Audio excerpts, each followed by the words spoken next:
name is Karen Jones and I'm the editor and CEO of Citywealth. Today we discuss the issue of sustainability.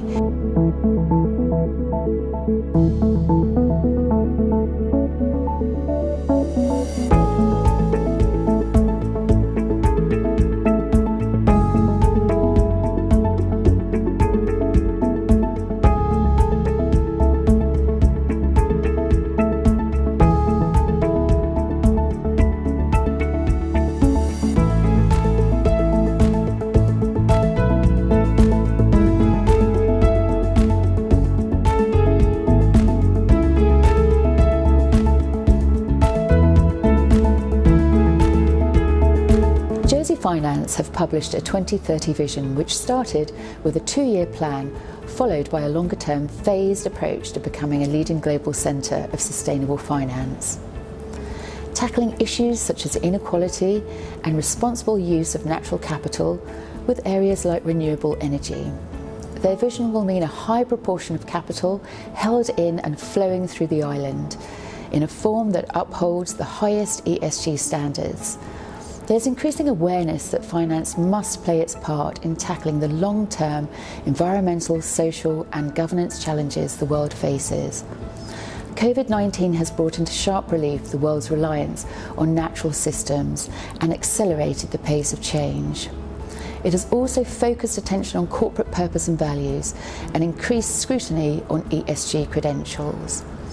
Citywealth spoke to James Maloney, partner at Farrer & Co, who advises charities and philanthropists on their giving, and also Amy Blackwell, partner at Acorn Capital Advisors, who helps families with their philanthropy and impact strategy. We get their thoughts on the sustainability issues affecting families in this new environment. I'm James Maloney, I'm a partner at Farrer & Co. I advise charities. I also advise individuals and businesses who are interested in philanthropy. What is the relationship between philanthropy and sustainability? I think there are some important similarities and I think there are some important differences. What's interesting is that families are often having the conversation about the two alongside one another. With philanthropy, you're really thinking about social impact first, and that might be the only thing you're interested in. There might be some expectation of a financial return, or really this might only be about the social cause that you're interested in. With sustainability, you're probably looking at some sort of business or investment opportunity where there might be a social aspect to it. So it might be helpful to illustrate this by a couple of examples. With philanthropy, you might be giving money to a homeless charity. With sustainability, you might be looking at a business that employs or provides opportunities to the homeless. So there's a financial return, but there is also a social aspect to it. I'm Amy Blackwell. I'm a partner with Acorn Capital Advisors, and I am an impact and philanthropy specialist working with families to design strategies for their impact. What do we mean when we say purpose? Well, I think that purpose is really unique to each family, and purpose tends to be what drives you forward. It's your intent. It's about defining how a family wants to live with their wealth, what do they want to do with their wealth, and how do they want it to define them. And so it's a very important question to get right with families, because it can be something that brings generations together and builds consensus. How do families go about achieving their purpose? In my experience, it's a journey. It's not something where you say to someone, you know, what are your values? It's a very hard thing to answer, but within families, I tend to say we should look backwards before we can look forward. So we think about what it has meant in the past. If there was a family business and it was built in a community, how did the family engage with the community? How did they give back? Were they stakeholder driven? Most early businesses were. Once we get a sense of what it means to be a member of this family, what the legacy has been, we really need to ask some questions that will define the direction that the family goes in. And it starts with, who will you help? And that's about figuring out who the stakeholders are, who are the people who would be impacted by this intervention. And then it's what would you do? And it's really important that the family thinks about what they'd like to do, but really define it based on what the people they want to help think is a problem that needs to be solved. Because oftentimes we as donors come in and tell someone we're going to fix a problem for you, and those people don't actually identify that as their most primary problem. So it's, who will you help? What will you do? And where will you help? Will you help locally because you want to see it and be involved in it? Will you help in a very narrow geographical area? Or will you be global? Will you want to touch, in a certain way, but lots of population? And when. It's really important for a family to think about whether what makes sense is convening some people and thinking about it and getting advice and finding partners to collaborate with, because oftentimes these problems are bigger than one family. And then how long will you be engaged? Because it's really not sustainable impact if you can't relieve. So those are just sort of the beginning conversations that help frame the discussion. Are all philanthropic structures charitable? It's a good question, and I think it used to be thought that philanthropy equals charity. Certainly the traditional approach would be for somebody to think about setting up a charitable structure when they were thinking about their philanthropy. And that's still the case for many of the families that I work with. But I think interestingly, I am seeing a bit of a trend for philanthropists to look at other structures that perhaps aren't charities for their giving. We've seen a few great examples of that in the US, but we're also starting to see examples of that in the UK and in other places as well. I think what's at the heart of this is that when you set up a charity, you enter into a bit of a bargain. You get tax relief for your donations. There's also tax relief on the activities of the charity itself. But there's a price to pay for that. Society expects a bit more from you. There are things that you have to do that ordinary organisations don't have to do, and there are also things you can't do. And I think what I'm seeing with some of my clients, particularly some of the younger philanthropists, is that that particular bargain doesn't necessarily work for them anymore. They might be thinking about donating shares in a business that they founded and set up, and here they come up against rules on diversification that mean that those shares that they've just given to the charity might have to be sold. Well, that's not what you have in mind when you're setting up a philanthropic structure to hold the business that you've established. Or you might be interested in funding advocacy or activist organisations. I see that a lot with some of my younger clients who might be interested in environmental or social causes. And here charities have some quite complex and restrictive rules about the sorts of things they can do. Charities are not allowed to have a political purpose, for example. And if somebody's interested in that side of philanthropy, then they might actually find that a non-charitable structure works better. So increasingly I'm seeing that use of non-charitable structures alongside charities for some philanthropists. How is the law helping or hindering in this area? I think that's a really important question, and it's also important to make a couple of distinctions here, because the law applies slightly differently whether we're talking about somebody investing their own personal assets or whether we're talking about somebody using a trust or a charity structure, and in each case the position's slightly different. When somebody's using their own assets, the law gives them pretty much a free hand. You can do what you want with your money. But as soon as you start involving a trust or a charity structure, then you have trustees who have fiduciary duties. So as soon as we start thinking about trustees and fiduciary duties, then we have to think quite carefully about what the law allows. And trustees have historically been under a duty of prudence. It's one of the fundamental aspects of being a trustee, whether you're a trustee of a family trust or a charity. And I think there has been a reluctance on the part of some trustees, an understandable reluctance, to engage in investment opportunities that they think might be imprudent or risky, or in some way reducing the return that the trust will be getting from the investment. Now, I think there's another way of looking at this, in fact, which is a duty of prudence also involves thinking about material risks. And these days, considering material risks, you really have got to look at how sustainable a business is, how sustainable an industry is.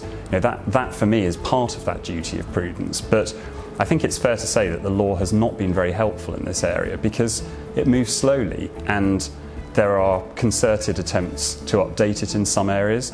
There is at the moment an interesting attempt in terms of charity trustees' duties when looking at responsible investment to think about what actually are charity trustees allowed to do in that scenario. I think an update of the law in this area, which is now decades old, would give trustees more confidence. How has sustainable investing impacted trustee responsibilities? How has it impacted trustee responsibility? That is a huge challenge. And you're seeing, in our experience, trustees are across a spectrum. Some are very comfortable looking at ESG, sustainable investments, program-related investment, impact investing. But historically, the precedent in the courts has told them that their fiduciary responsibility is to maximize a risk-adjusted financial return. And at times in an impact investment, you may or may not achieve those market rate returns. So the question is, how do you look at the other types of return that are coming in alongside? So, does the impact, the social change that you're having make a difference? And so families need to have really good communication with their trustees about how they would like to engage with impact and what that means for the investments. What are the roadblocks to sustainability for families? I think there are some important difficulties that I see with families when they think about sustainability. One is terminology. This is an area where we don't have agreed language for all of the things that we're talking about. We talk about sustainability, ESG, socially responsible investing, ethical investing, venture philanthropy. All of these things overlap slightly. Sometimes they're used to mean different things, sometimes they're used to mean the same things. And I think families find that difficult. I'm a solicitor, I'm not an investment professional. I find some of these differences in terminology quite confusing. And I think that's one difficulty that families encounter. I think that lack of confidence or lack of knowledge in the terminology that's used can, in some cases, lead to a lack of trust. We have suggestions of greenwashing sometimes, and I think families do worry about that. They really want to understand the methodology that's used by a particular provider or particular investment opportunity so that they can ascertain whether it really does align with their values. What expectations do the next gen have of trust structures? Well, I think what Next Gen would like to see with their trust structures in many cases is structures that are as simple as possible, as transparent as possible. I think there is an expectation that you should not have structures that are overly complicated or appear to be set up specifically to avoid taxes. There's a level of discomfort with the perception that people aren't paying their fair share and being responsible citizens. How important is disclosure from families talking to trustees about sustainability? When families are discussing sustainability with trustees, disclosure is very important because everyone's expectations need to be managed and need to be understood. And trustees gain comfort from families when they are open about their intention to engage with ESG or impact. They want to discuss what they're willing to compromise, what they're willing to discuss, and they need to be very transparent as a family about what their intention, and it circles back to conversations about purpose and what does the family want these instruments to do for them. And that can give comfort to the trustees. Some trustees still do require indemnification from families and beneficiaries to protect themselves because they may change their mind down the road. So it's all part of having a really good relationship that's give and take between trustees and the family members. What are charity vehicles? Charities are structures that exist in a number of different ways in different jurisdictions, and each jurisdiction has its own slightly different legal definition of what a charity is. I'm a solicitor practicing in England and Wales, and here a charity is an institution established for charitable purposes only and for the public benefit. In other jurisdictions, the rules are slightly different.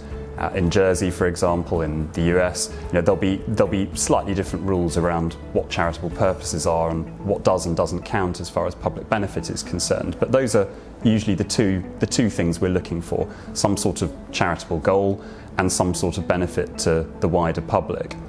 Now, when philanthropists are thinking about charity structures, usually the key question is, should I set up my own charity, or should I use a donor-advised fund or some existing form of vehicle? I think that's a really important question that actually warrants some careful thought and planning on the part of the family. And families who have interests in more than one jurisdiction, which is often the case these days with international families, will be looking quite carefully to see which jurisdiction suits their giving best as well. They might be thinking about tax relief, they might be thinking about transparency, they may be thinking about where they're going to be working and doing good. So there are a whole host of questions that families who are looking at charity vehicles need to consider. What are concessionary or social returns? Well, concessionary and social returns relate to what the impact has ultimately done for the family and for the stakeholders it's engaged with. And concessionary returns are lower than market financial returns. And some people say that you don't have to agree to concessionary returns for impact investments. I would say you need to be very careful with that statement, because I think depending on the kind of impact you're trying to achieve, you may find that there is no way to get a market-related return. And that, again, is a very important part of the communication that needs to happen. And I think that people should look at their investment portfolios for impact the same way they do for their financial returns in their regular investments, because you need to have risk mitigation, you need to have an asset allocation that's strategic, and that way you can minimize the effect of concessionary returns. How do families build a good public persona? Families need to build a public persona of their values, and there are some significant reasons why. One relates to the fact that you cannot hide from your public image. People in the past would say, just don't speak to the media, don't confirm it, don't deny it, but in today's world, you don't have a choice. So you have an option of being on your heel and reacting to a situation, or you can be on the ball of your foot helping to write your story. And so families who are very vocal about what they believe in and how they are aligned to that in their business, in their families, and in their philanthropy and impact show a legitimacy, and that is viewed in the marketplace. There's evidence that their private businesses are valued at a higher rate. They get access to private deal flow for venture capital and private equity. Reputation management by transparency and clear communication of values is an integral part of a family's public persona. Have you some useful tips to help create purpose? Think about what success could look like. How are you going to measure it? And it's very important to think about what metrics of data will be available. How rigorous is it? How can you gather it? Who gets to measure it? And if you are not successful in what you're doing, how will you pivot? How will you modify and create a structure that is nimble enough to allow reflection and to look at things that don't go well as opportunities for learning?